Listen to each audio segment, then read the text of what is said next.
Well, thank you all for coming out on this torrential January 6th. Seems all kinds of things hit at once, you know. Rainstorm, the anniversary of an insurrection, the Feast of the Epiphany. It's all, you know, it's all happening here. Okay, so this reading is going to be a little different than probably what I'm used to, and what maybe you're used to if you've come to any of my other poetry readings. We're celebrating the arrival of my new book. So wonderful. A new book, of course, is a special event in the life of any writer. And I love my book. I love my book. Almost as much as I love my wife and children. And almost as much as I love myself, which is saying quite a lot. But I would be remiss, love that word, remiss, if I didn't mention the fact that this book would not have been possible without the love, support, and inspiration of family, none of whom are here today, friends, and especially my poet friends, many of whom are here today and whom I adore. Most of my poems are the result of a deep conversation with these poet friends of mine, and which is why today I've asked some of them. I'm very blessed in that I have so many creative types in my circle of friends. I want to say, as much as anyone or anything, these people have helped me become the poet I am, and this book to become what it is, whatever it is. So here's how this reading is going to go. I'm going to invite, I think there are 6 of you, 6 poets, up to the stage. They're going to read a poem from my book and one of their own, no particular order. And the hope is that you'll hear a sort of conversation going on between the 2 poems. And if that doesn't happen, well, that's okay too. And maybe after all those good people are done, which hopefully, are done, then I will get up here and read a couple of poems as well, which I have been known to do, you know, without pretext or compunction. All right, so our first poet this afternoon is a poet, an activist, a historian, a terrific fundraiser for the left, Peter Neal Carroll.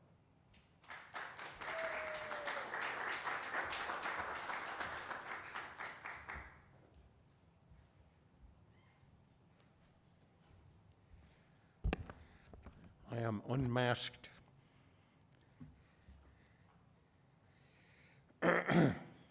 Thank you, Lee, and thank you for the invitation. It's rather unusual in that regard to do this in this way, but I like the idea. And, you know, we have a little group on Saturday mornings that meet from about 10 to midday, and we call ourselves the Saturday Poets, and we all talk a lot about poetry, and more or less everybody brings a poem that's fresh every week. And it's a little incentive, and it's things like that. And Lee's poem here that I chose to read has 2 attractions for me. First of all, it's about a dog, and I know a lot about dogs. You have no idea how many dogs have bitten me. And sometimes they have actually selected me and other writers like Ursula Le Guin to get bitten. And the other item is the dog's name is Riley, and that is a maiden name of one of my wives, the important one. For I will consider my dog Riley. You know what? If I could read, it'd make it much easier. For that he vocalizes in different keys and registers, an opera singer with bite. For that he springs like a cricket when anyone approaches the door. For that he spins like a dervish whenever the word food is spoken. For that once he ran out any door or gate toward his erstwhile home, but no more. For that he overturns garbage pails and eats voluminously thereof. For that he eats other dogs' turds. For that he permits my daughter to scoop him into her arms and lets her press him to her burgeoning breasts. For that he licks her tirelessly on the lips while she coos to him. For that he snaps at 2-year-olds, causing them to cry. For that he barks at every garbage man and gardener who comes within hearing. The roar of the leaf blower, a cause for raucous duets. For he bites your oldest friend the moment he crosses the threshold, drawing blood for 3 lascivious punctures. For that he sits on your lap and breathes his doggy breath directly into your mouth. For that he is a moral philosopher, measuring the needs of others against his own and judging them inadequately voracious. For that he barks in warning, but never in fear, in anger, but never in despair. For that upon receiving a bath, he immediately rolls in dirt, thereby driving himself and refreshing his doggy odor. For these and other reasons I judge him most exemplary of pets, derelict companion, loyal interrogator, shadow and mimic, fiend and friend. Well, you get the sense of what Lee thinks of this animal. He's not subtle, nor was that dog. The late Riley. So, like I said, I've had some experiences. I call this poem The Adolescent. I'm walking my dog, Charlie Bubbles, who's busy snorting at squirrels when he lunges ahead, breaks his harness. Just like that, the pressure leaves my hand, and for the first time in his short life, Charlie is free to pursue his instinctual self.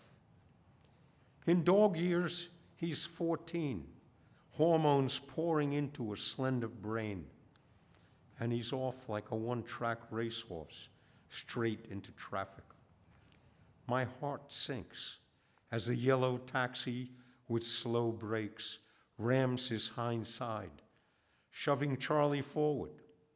He lands on 4 paws and keeps running. When we meet at the front door, he smells of skunk, primordial toxins seeping from his bowels. His tail is up. Luck is not on his mind. Madly, he licks the sweet spot, tasting the thrill of danger. Thanks. All right. Peter Neal Carroll. Thank you, Peter. Our next reader is Mary Elise Bailey, who, among other things, is a teacher, a poet, and a forest dweller. Mary Elise Bailey, yeah.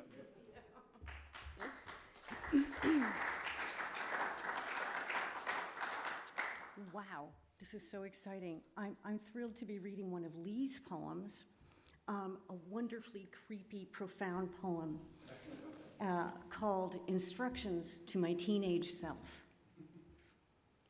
The next time you go for a walk in the world, remember the stories you heard as a child. A girl goes to visit her grandmother. 2 kids get lost in the woods. Those stories. Remember, the woods are not just the woods, but the whole world. Oops. And everyone you meet there is either a wolf or a witch. They may not look like a wolf or a witch. They may look like your grandmother, some kindly old lady, or some cool dude who knows his way around. They may even look like you. But don't forget those stories. All they want is to eat you.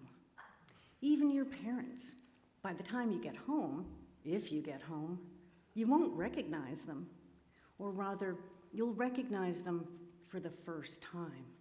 The wolf and the witch you've been living with all along. By now, you're part wolf, part witch yourself. How do I know? Who am I? I'm a bird, a bug, the woods, the wind. I'm that other part of you, the part that's left after all else has been eaten. Really fun poem, Lee.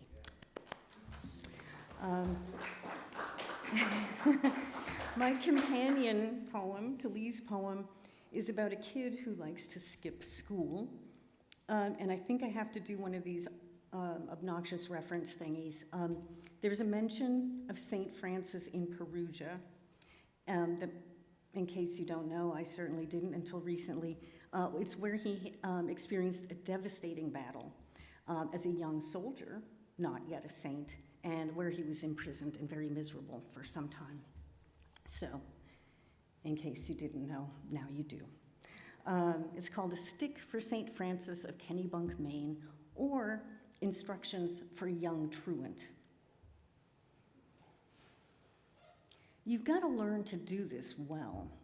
Once you've snuck past the monastery gate, for God's sake, ditch the gravel path, the bright arc of this place. Give a nod to Mary in her grotto, if you must, but do not tread that fresh-cut grass. Find the hidden wood-chip trails that run like deer among the oaks.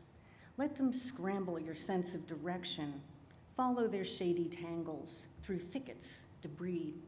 You know the ones. And remember, you're a monk today, so pay attention and slow down or you'll miss him. Here, St. Francis stands among the ferns, the crowding rhododendrons. Patiently, so patiently, he holds a violin. He dips his head at an angle, most saints do, preoccupied by luminous or shadowy things you probably think you understand. Or is it just the stillness of his 4 stone strings? Perhaps he's watched the trail for you. As usual, poor Francis is missing his bow. The wind or the sparrows keep making off with it. Open your riddled heart again and look for a stick, a good one. Wedge it between his fingers, yes, like that, though it won't last long. Even so, Francis will thank you. Skipping school again, eh? Bring lunch this time? Oh, how is she? Ah, yes. So tell me, truant, what will you do? One by one, your misplaced animals creep into view and gather round for whatever comfort or wilderness they seem to need. Buck up, kid, Francis says without a sound. Back in Perugia, I was just as wrecked as you.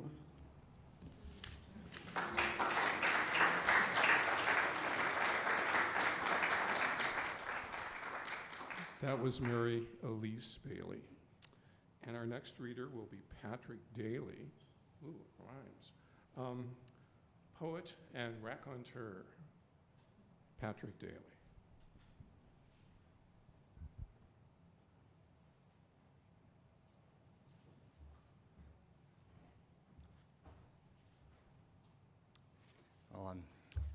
Thank you, Lee. I'm honored to be here at the birth, as you say, of this remarkable book. I think I loved every poem in it, but I've chosen The Case of the Missing Chicken Pot Pie. And the great thing about being an oppressed child who grows up to be a poet is you have the last word. The Case of the Missing Chicken Pot Pie. Every evening, home from the office, my father, managing director for finance and internal audit, inspected the contents of his pantry and fridge. We couldn't eat dinner until he had balanced food on hand, plus mother's daily list of food purchased and consumed, with the previous day's inventory.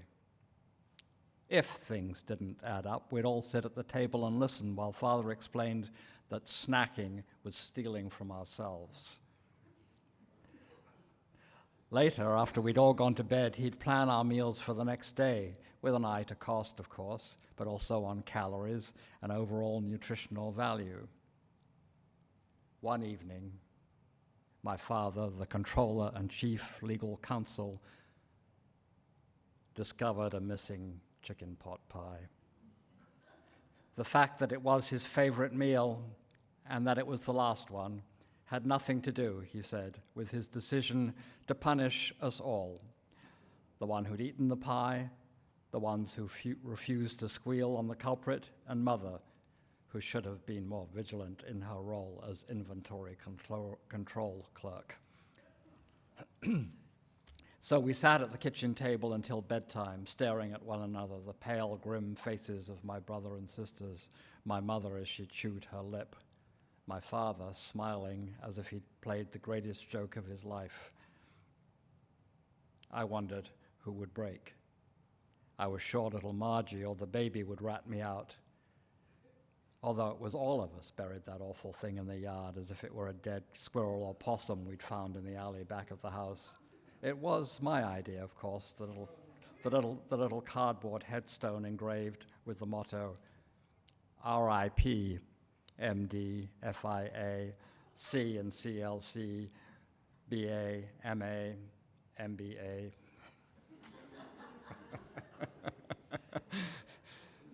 Take that, Dad.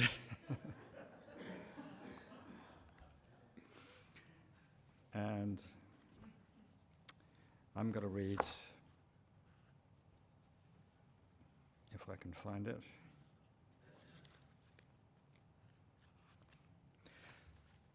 Pantoum for my father. My father died of Parkinson's, which slowly paralyzed him, as it does. My father sits in a small room. No, he is dead now. He sat in a chair all day, hardly moving being so hard. I should explain before I go on. Pantoum is a repetitive form. You repeat lines in a pattern which you'll hear. But it seemed to me that sort of going around in circles was suitable to grief. He sat in a chair all day, hardly moving being so hard. But in my mind, no, he is dead now. I sit, thinking of him in that small room, moving being so hard. But in my mind, he still sits in the ever smaller cage of himself. Thinking of him caged in that small room, I sit in a little room at work, and he still sits in the ever smaller cage of himself. Trapped in my sorrow, I won't let him die. I sit in a little room at work, looking out at treetops. I could be him. Trapped in my sorrow, I won't let him die.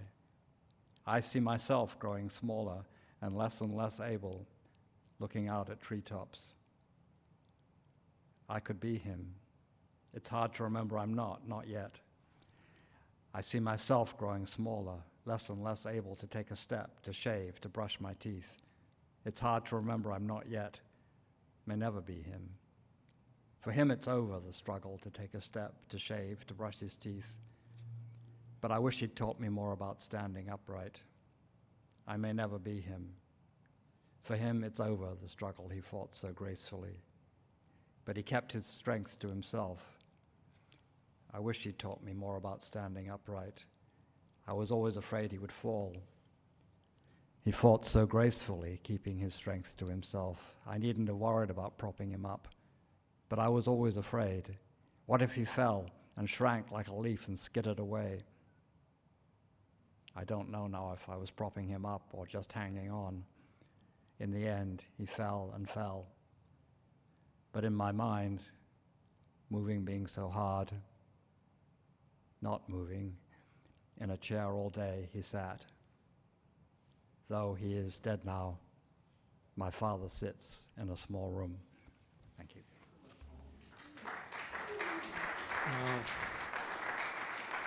Terrific poem, Patrick. Thank you. That was Patrick Daly. And next up is Esther Kamkar, who is a poet. What else are you? Oh, you're an artist and a fabulous cook. Thank you for the endorsement. I made soup, come.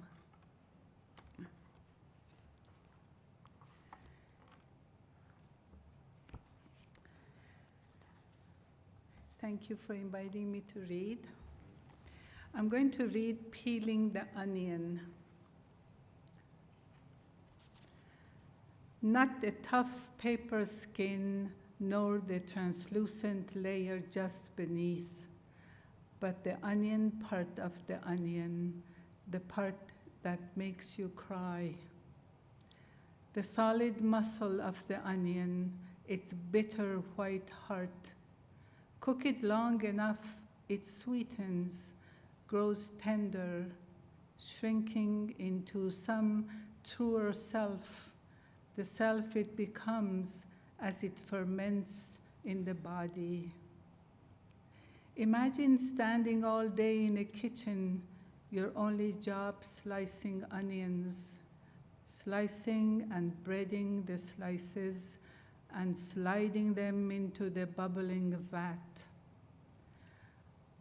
What would you have learned after a day, after a month, after a lifetime of slicing, examining each layer and slice for whatever makes the onion unique, the essential onion, its perfected self?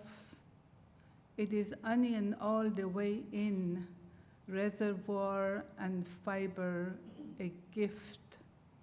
Now look at yourself.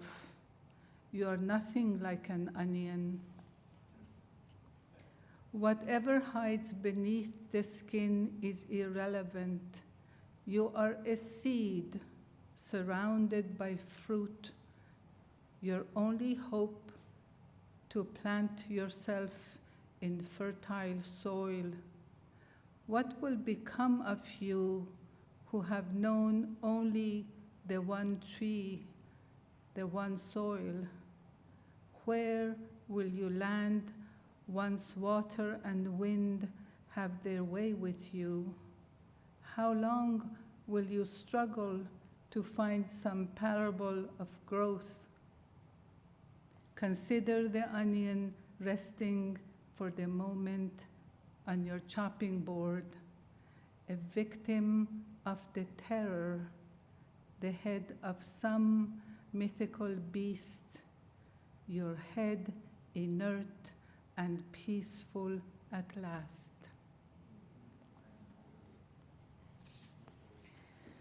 And in speaking to Lee's poem, I have a new poem. It's a dialogue of sorts. And it has a piece of Lee's poem here. The title of my poem is The Man Whose Heart Blossomed Sweet.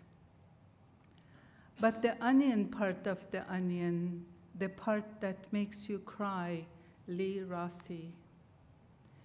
You showed me the twisted spiral of Seahorse Valley fractal, the roughness of our world.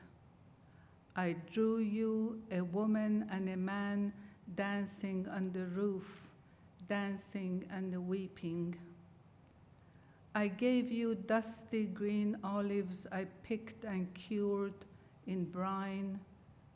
It took us 40 days to cure each other. You read me a poem by a Romani poet, Bury me standing. I have been on my knees all my life. You said, a country without memory is a sick country. You wrote me, poetry is for getting rid of fear. I wrote back, fear your enemy, your friend, your canary in the dark mine of the mind. Do as I do, I said, when in doubt, saute onions. Bring in onions by the bushel for Festival of Doubts. Thank you.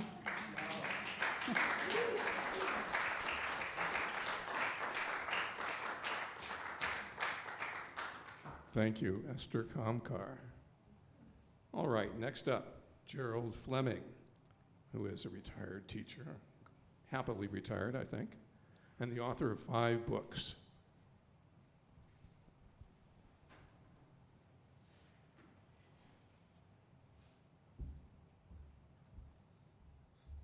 Hi. I'm happy to be here, Lee, to celebrate your book. We came from Marin County, and it was quite a wild ride down in the rain, but we had a reward, and that was, we grew up in the Bay Area, and we probably have crossed the Golden Gate Bridge 10,000 times, I don't know how many times, but this time the wind was so ferocious through the bridge that it was playing harmonics on the cables. And we didn't know what we were hearing at first. It was just spectacular. It was thrilling. Never before had we heard it. I'm going to read Lee's wonderful poem, Sebastian to His Wounds. And I guess I should mention that my wife loves beef, and she said on the way down that if she wanted to be a restaurateur, she'd start a restaurant called Saint Sebastian, and people would get it. And you probably have seen the painting Saint Sebastian at the stake with all the arrows coming in, so maybe people wouldn't get it. Sebastian to his wounds. I love you, little mouths, portals through which my life passes. Tell them who I am. Tell the feathered arrows that though they fly straighter than birds, they cannot find what remains invisible, undying. Tell the bows that they can bend like ash trees in a storm or like a crowd beneath an orator's words. Yet what remains invisible does not bend. And tell the strings that sing like lyres when the notched and feathered arrows fly like startled flocks at the captain's cry, that the song of the invisible flies where they cannot. Tell the archers, guards, and friends to find themselves in what pours joyously from your lips. And tell my friend and benefactor, the emperor who holds us all in his unforgiving hands, that when we meet on the final day, invisible no longer, you will whisper his name and kiss. It's a nice poem.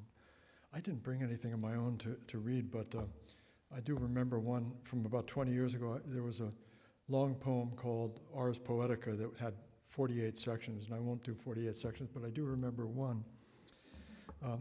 All the people in the country who read poetry and are not writers hold a convocation in the local amphitheater. Later, the 3 of them go out for dinner. So, thanks everybody.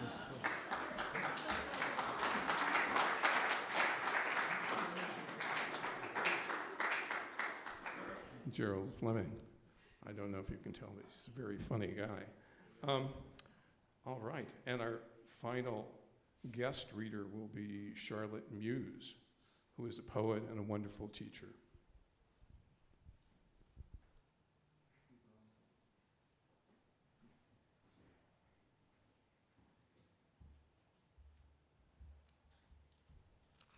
Thank you, Lee.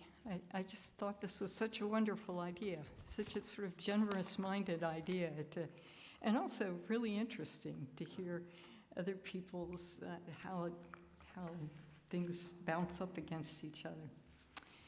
Anyway, I chose the last short poem in the book, which I think is a beautiful poem of Lee's. It's called Underwater. I forget to hold my breath, but do as I do on rooftops or in the varied spaces beneath trees. And yet I'm surprised when I don't lose consciousness, its large, clumsy weave streamlined as fish. I should know that something has changed, or I have changed, but am enough content in this wide and luminous place touched by light on all sides to move as one moves, whose only motive is joy. I think that's a beautiful poem. So my answer to it is not one of my new poems, but anyway, this is the one that I thought sort of responded to it. It's called Mountain. Somewhere, a mountain shoulders over a great plain. Animals cross it, only specks. A few decorative clouds, grasses, trees, and then the green, brown, white of the mountain. To travel far enough away to make the mountain disappear is to go to another place. A kind of love is pulled out of every watcher's eye. The mountain won't love you back, people say. To a man who lived in that country, dressing each morning in mountain colors, a time came when he thought he needed to be saved from looking at the mountain. Only rain forced his eyes away. He longed for loving kindness and for boundary, for what was small and would die before he did, for escape from the silent answer to his unshaped question. Who can put faith in rain? It's only water. But one morning, a drop on its way down is caught by a thorn and settles on that small claw. The man wondering notices. He gazes through the water drop, and there is the mountain, small and perfect in the prism of water. Everywhere there are mountains trembling on the ends of pine needles and grass blades, moving as the hairs of animals move until heat comes to take the freshness. All this sparkling, not warm like love, but like singing. The man rejoices, though he's weary of the mountain and the space it takes up in his heart.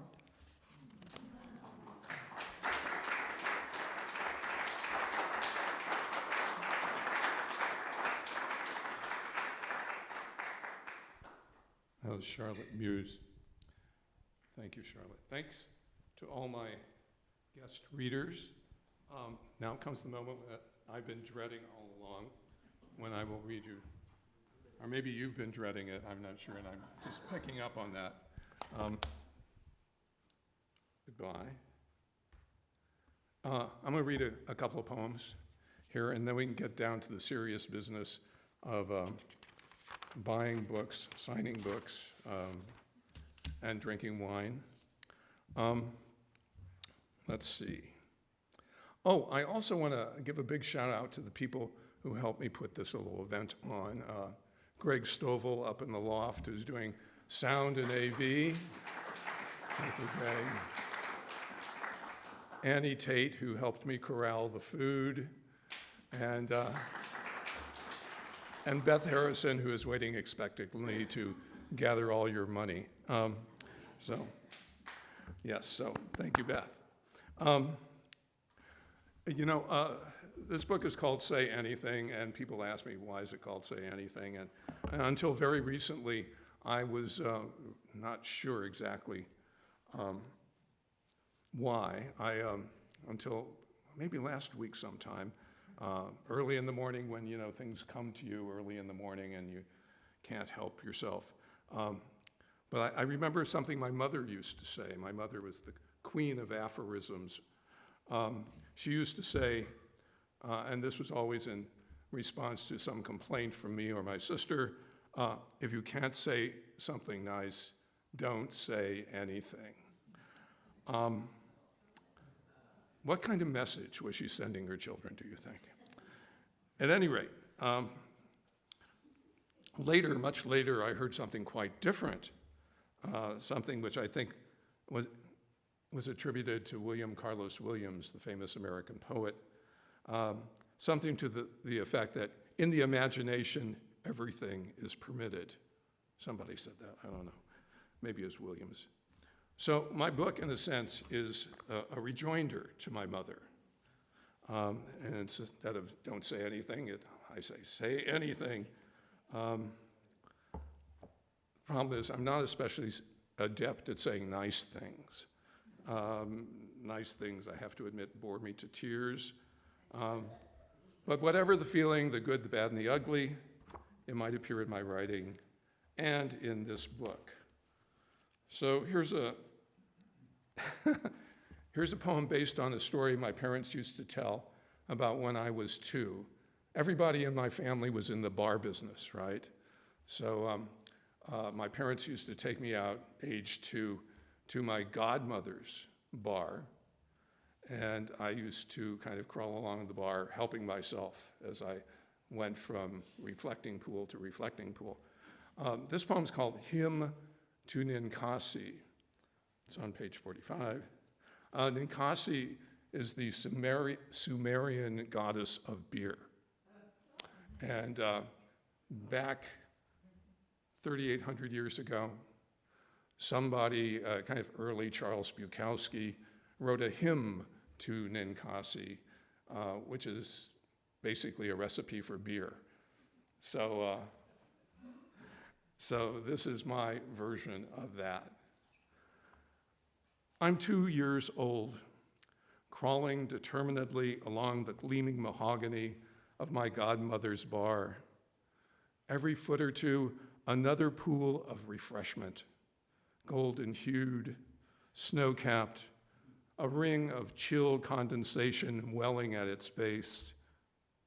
Oh, goddess, it was then I learned your goodness, granter of effervescent cheer.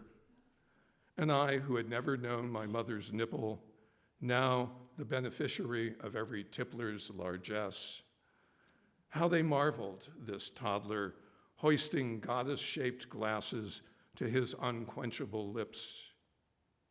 You grant us surcease of all human hardships, pain and boredom and 2-out line drive singles, bringing the opponent's tying and winning runs to the plate. O golden one, shock and on, we run to you when nothing else will do but the flowing water, the hulled grains, the toasted wheat and barley, the malt and aromatic herbs, which cleanse us of care, even at the age of 2, as we bow to you, stretching our short selves like your Tigris, your Euphrates, in full snoring prostration.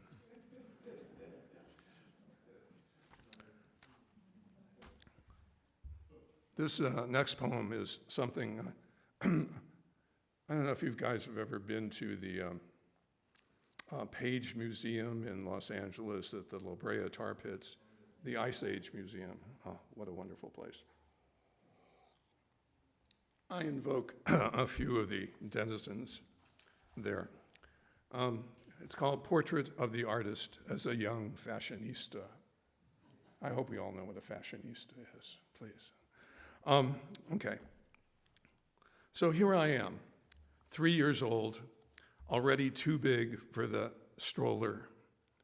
Some iconic beach, not Malibu, it must be Venice. My baby docks in the foreground, cuffed coveralls, faded, stonewashed, black turtleneck with pink polka dots, my blonde afro kinking beneath the hood, pretty pink-lipped smile. But that's not what you notice. What you notice are the glasses, like Mom's, bright red, wing-tipped, fully mirrored, and adorably bug-eyed. 120 degrees of palm trees and backlit frenzy.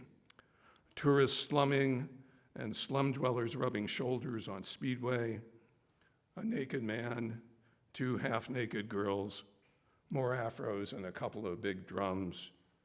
Mom's off to the side, pointing me in the direction of the crowd. I remember sitting there, we did it often enough, that woman who could lose herself so easily in looking. But what about me, the child? What lay hidden beneath those twin reflecting pools, so like the Pleistocene watering holes that lured a giant sloth and mammoth, saber-tooth and direwolf to a sticky end? 40,000 years of megafauna stacked haphazard in a petroleum pipe.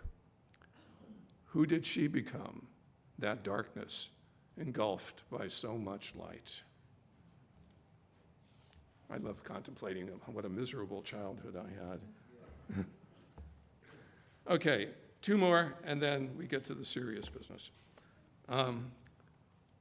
Page 26, we have The Angel Angle with an epigraph from one of my favorite poems, the poet's Dean Young. And Dean asked the compelling question, why aren't we more terrified of sleep, of consciousness extinguished, and no guarantee of return? That's a good question, man.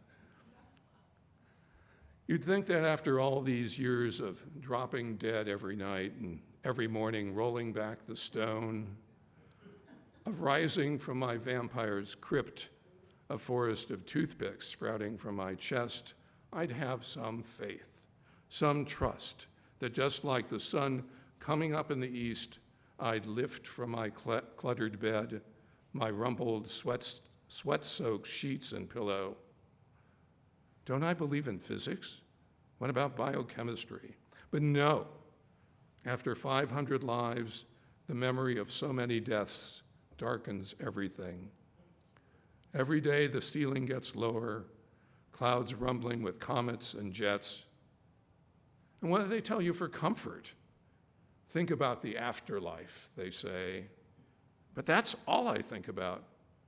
Or forget about it, they say. It's a long way off. But how can I forget?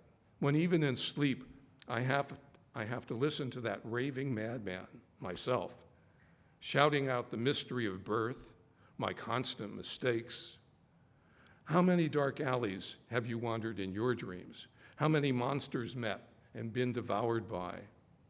I'm telling you, if I could say goodbye to it all, become an angel, one of those who never said no to anyone but himself, one of the luminous singing host who never traveled in darkness, I'd take up my wings and sweep the closets and corners of my past with a mighty shiver and flap, blowing it all away as I rose into a glory like the sun.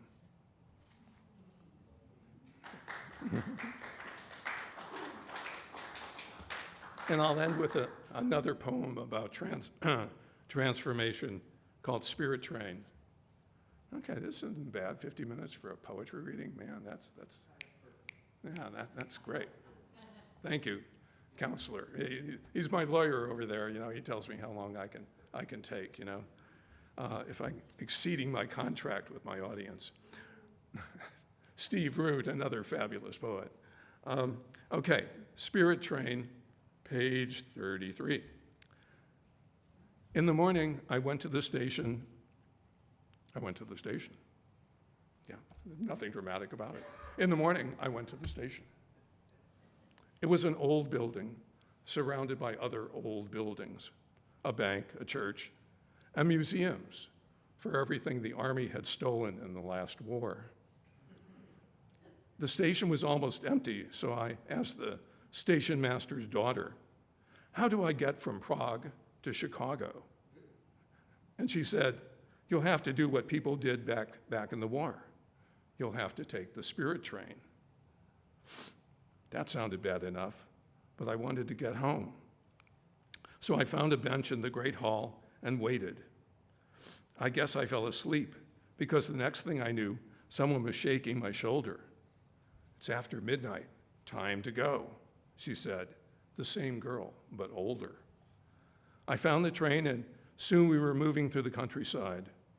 At first, I was a dog, a water spaniel, and then a giant boar. When we got to the coast, I changed into a tuna, then a shad, a mackerel, a school of mackerel. We were moving very fast, and I couldn't keep track of all the changes. Soon we arrived at another coast, where I became a turkey, then a vole, a freshwater trout, a mole, a catfish, a mule deer, and then finally, as we pulled into Chicago, a man. I should be glad, I suppose, that I didn't spend much time as an insect. My parents were waiting there in Chicago.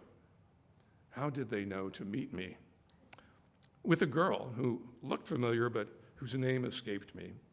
All of them hugged me, and I guess I hugged them back. I didn't know what to say. I didn't know how to act. And it's been that way ever since. Thank you.